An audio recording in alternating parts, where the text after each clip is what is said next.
ओम शांति। 5 अगस्त 2022। बाबा के महावाक्य। मीठे बच्चे, समय बहुत थोड़ा है, इसलिए रूहानी धंधा करो। सबसे अच्छा धंधा है बाप और वर्षे को याद करना। बाकी सब खोटे धंधे हैं। प्रश्न: तुम बच्चों के अंदर कौन सी उत्कंठा होनी चाहिए? उत्तर: कैसे हम बिगड़ी हुई आत्माओं को सुधारें, सभी को दुख से छुड़ाकर 21 जन्मों के लिए सुख का रास्ता बतावें, सबको बाप का सच्चा सच्चा परिचय दे। यह उत्कंठा तुम बच्चों में होनी चाहिए। गीत। भोलेनाथ से निराला कोई और नहीं। ओम शांति। भोलानाथ बच्चों को ओम शांति का अर्थ भी समझाते हैं। खुद भी कहते हैं ओम शांति, तो बच्चे भी कहते हैं ओम शांति। यह अपना परिचय देना होता है कि हम आत्मा शांत स्वरूप शांति धाम के रहने वाले हैं। हमारा बाप भी वहाँ रहने वाला है। भक्ति मार्ग में भी बाबा बाबा कहते हैं। भल मनुष्य गाते हैं, परंतु हैं रावण मत पर। रावण मत मनुष्यों को बिगाड़ती है। बाप आकर बिगड़ी को बनाते हैं। रावण भी एक है, राम भी एक है। 5 विकारों को मिलाकर कहते हैं रावण। रावण अपना राज्य स्थापन करते हैं शोक वाटिका में बैठने का। वह बिगाड़ते हैं, वह बनाते हैं। रावण को मनुष्य नहीं कहा जाता है, परंतु दिखाते हैं 5 विकार पुरुष के, 5 विकार स्त्री के। रावण राज्य में दोनों में विकार हैं। तुम जानते हो 5 विकार हमारे में भी थे। अभी हम श्रीमत पर निर्विकारी बनते जाते हैं, बिगड़ी को सुधार रहे हैं। जैसे बाप सबकी बिगड़ी बनाते हैं, बच्चों में भी यही उत्कंठा रहनी चाहिए कि कैसे हम बिगड़ी को बनावें। सब मनुष्य मात्र 1-2 की बिगाड़ते रहते हैं। बिगड़ी को सुधारने वाला एक ही बाप है। तो जैसे तुम सुधरे हो, वैसे तात अथवा लगन लगी रहे कि कैसे जाकर दुखी आत्माओं की सहायता करें। बाप की जो उत्कंठा है, वह सपूत बच्चे ही पूरी कर सकते हैं। बच्चों की बुद्धि में उत्कंठा रहनी चाहिए कि कैसे किसकी बिगड़ी को बनाएं। मित्र संबंधियों को भी समझाना चाहिए, उनको भी रास्ता बताएं। दुखी जीव आत्माओं को 21 जन्मों के लिए सुखी बनाएं। फिर भी हमारे भाई बहन हैं, बहुत दुखी अशांत हैं। हम तो बाप से वर्षा ले रहे हैं, तो ख्याल आना चाहिए कि कैसे जाकर किसको समझाएं, भाषण करें, घर घर जाएं, मंदिरों में जाएं।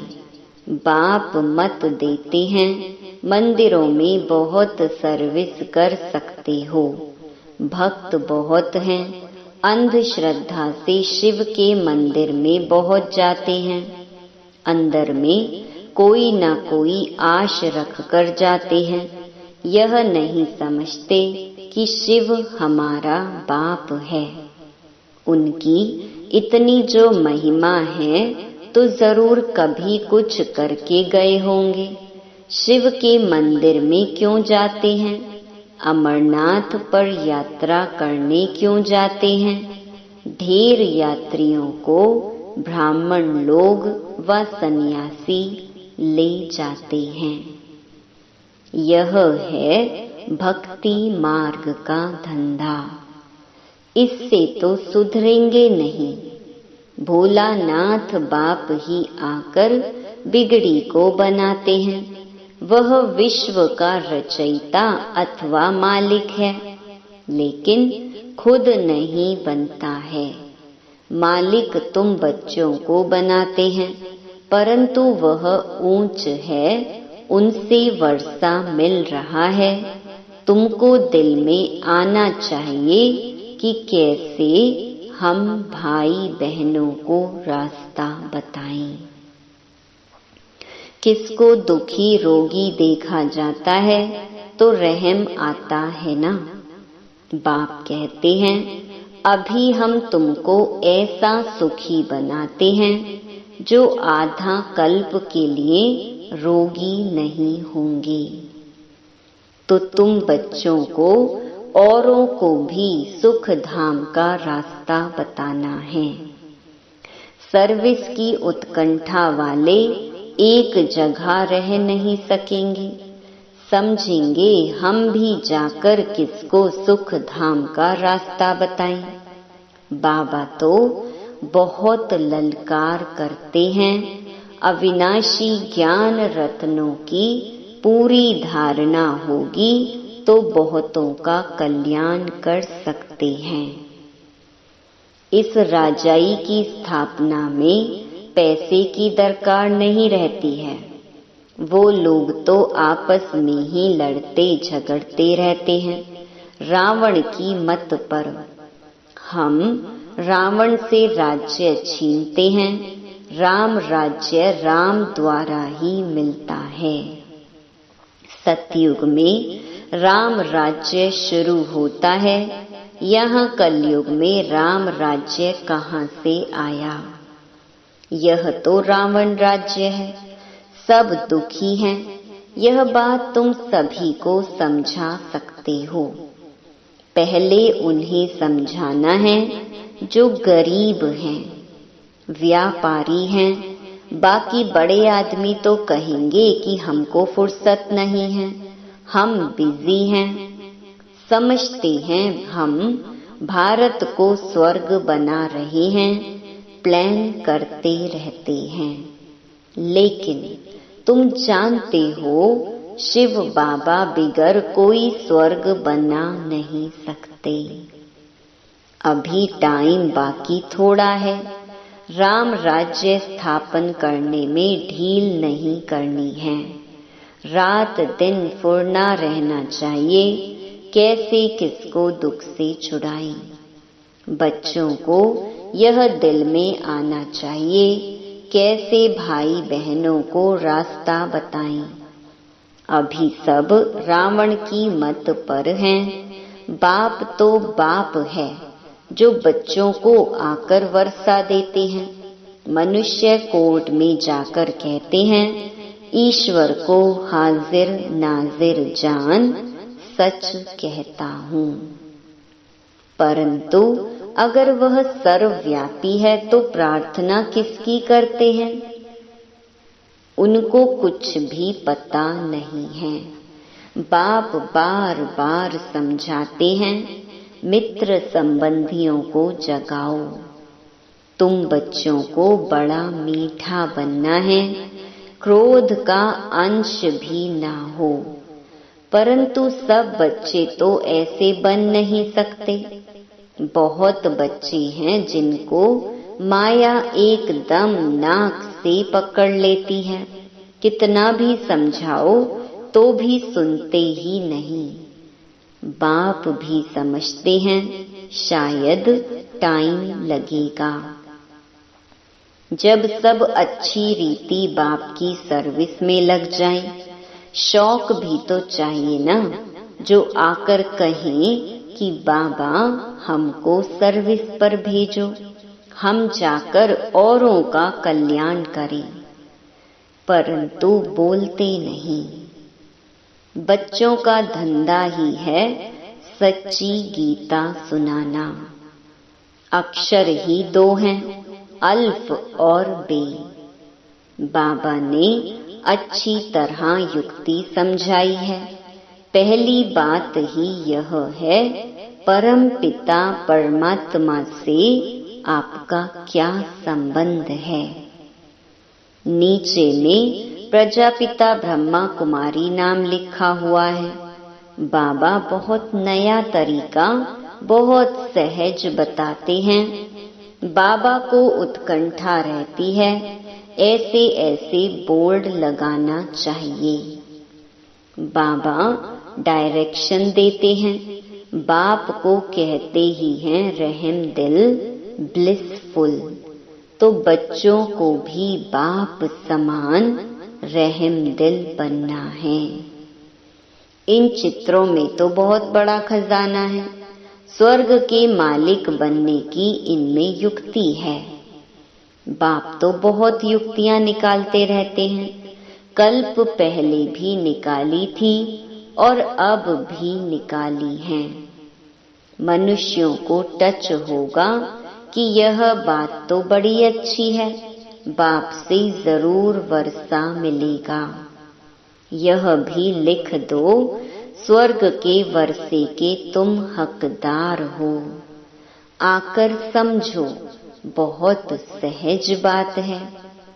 सिर्फ बोर्ड बनाकर अच्छी अच्छी जगह पर लगाना है।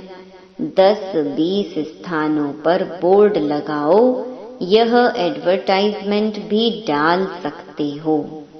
हमारे जो बिछड़े हुए बच्चे होंगे, उन्हों को यह अक्षर लगेंगे। कहेंगे पता तो निकालें कि यह क्या समझाते हैं। यह भी लिखा हुआ हो कि इस पहेली को समझने से तुम मुक्ति, जीवन मुक्ति को पा सकते हो 1 सेकंड में। बाप कहते हैं अगर अपनी जीवन बनानी है तो सर्विस करो। सागर पास आकर रिफ्रेश हो, फिर सर्विस करनी है। भक्ति मार्ग में तो आधा कल्प धक्के खाए हैं। यहाँ तो 1 सेकंड में बाप को जान बाप से वर्षा पाना है। सबकी वानप्रस्थ अवस्था है। मौत सामने खड़ा है। सबसे अच्छा धंधा है यह। बाकी जो भी मनुष्य धंधे करते हैं वह है खोटे। एक धंधा सिर्फ करना है, बाप और वर्षे को याद करो। कॉलेजों में जाकर प्रिंसिपल को समझाओ तो पढ़ने वाले भी समझे तुम कितना सहज वर्षा ले रही हो। जितना हो सके बाप को याद करो। अच्छा, मीठे मीठे सिक्के लधे बच्चों प्रति माता पिता बाप दादा का याद प्यार और गुड मॉर्निंग। रूहानी बाप की रूहानी बच्चों को नमस्ते। धारणा के लिए मुख्य सार। पहला, बहुत बहुत मीठा बनना है। क्रोध का अंश भी निकाल देना है। बाप समान रहम दिल बन सर्विस पर तत्पर रहना है। दूसरा, मौत सामने खड़ा है, वानप्रस्थ अवस्था है, इसलिए बाप को और वर्षे को याद करना है। भारत को राम राज्य बनाने की सेवा में अपना सब कुछ सफल करना है। वरदान, देह अभिमान के अंश मात्र की भी बलि चढ़ाने वाले महाबलवान भव। सबसे बड़ी कमजोरी है देह अभिमान। देह अभिमान का सूक्ष्म वंश बहुत बड़ा है। देह अभिमान की बलि चढ़ाना अर्थात अंश और वंश सहित समर्पित होना। ऐसे बलि चढ़ाने वाले ही महाबलवान बनते हैं।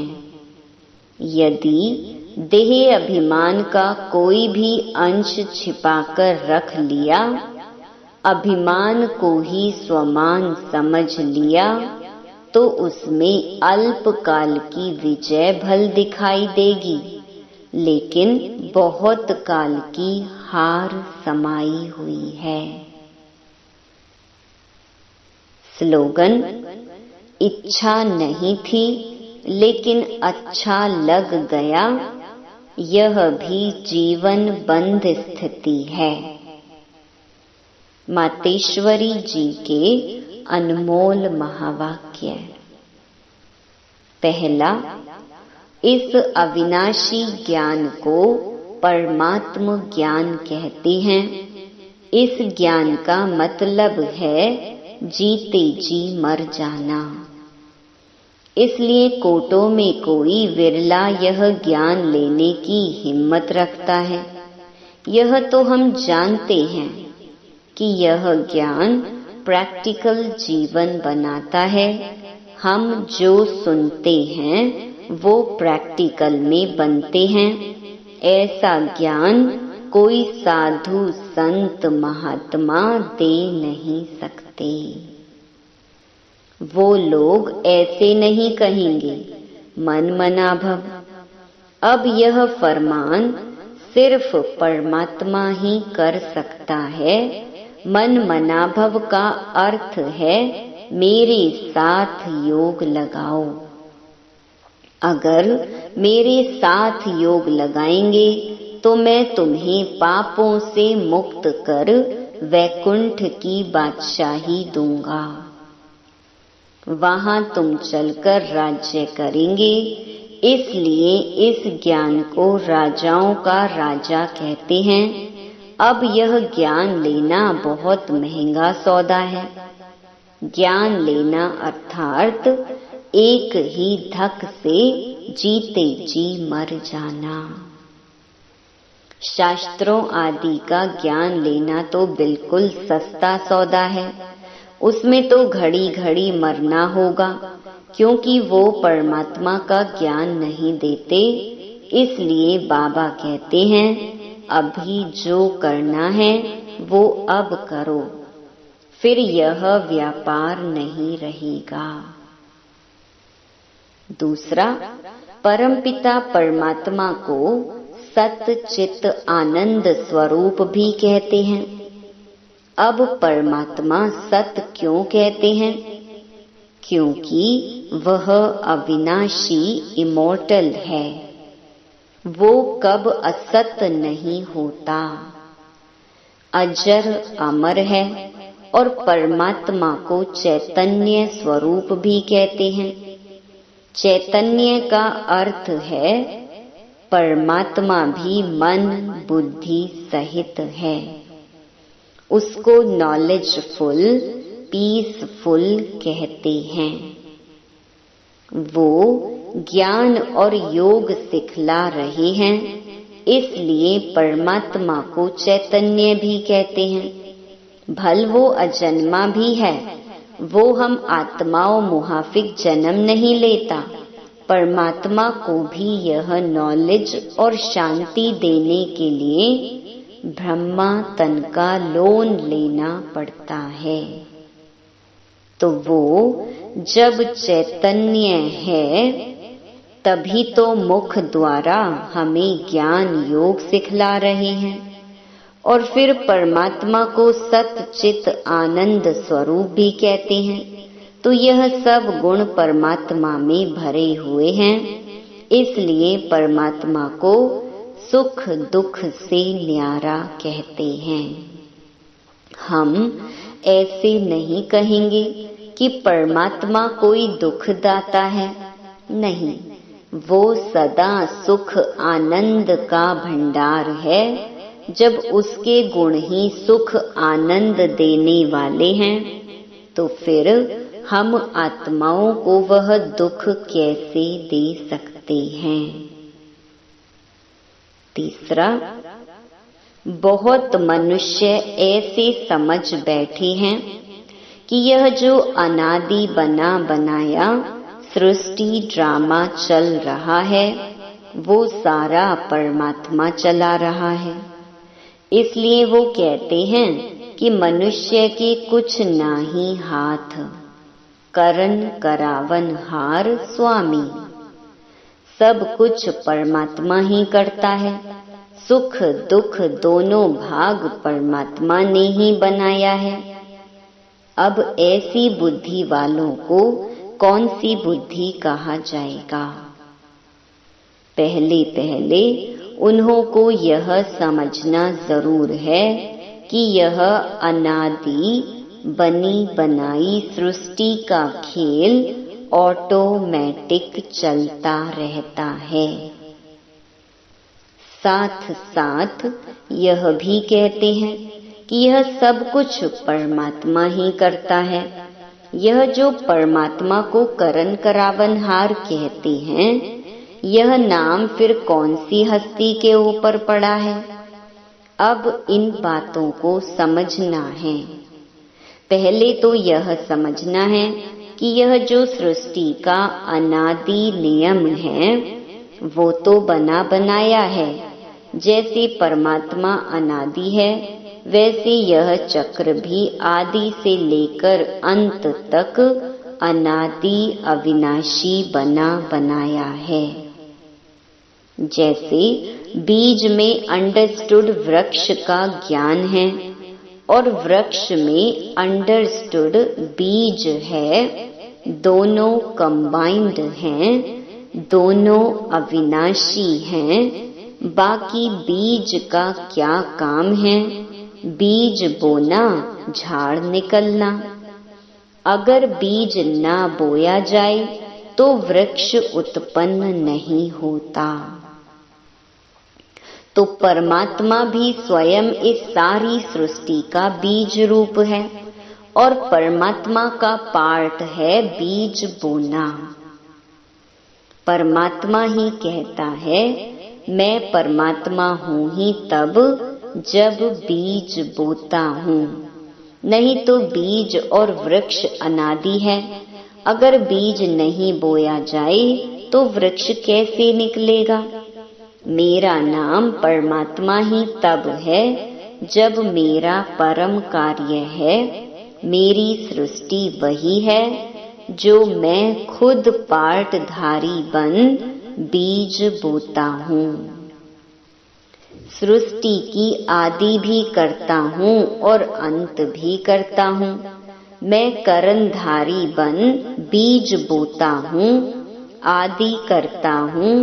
बीज बोने समय फिर अंत का भी बीज आता है, फिर सारा झाड़ बीज की ताकत पकड़ लेता है। बीज का मतलब है रचना करना, फिर उनकी अंत करना।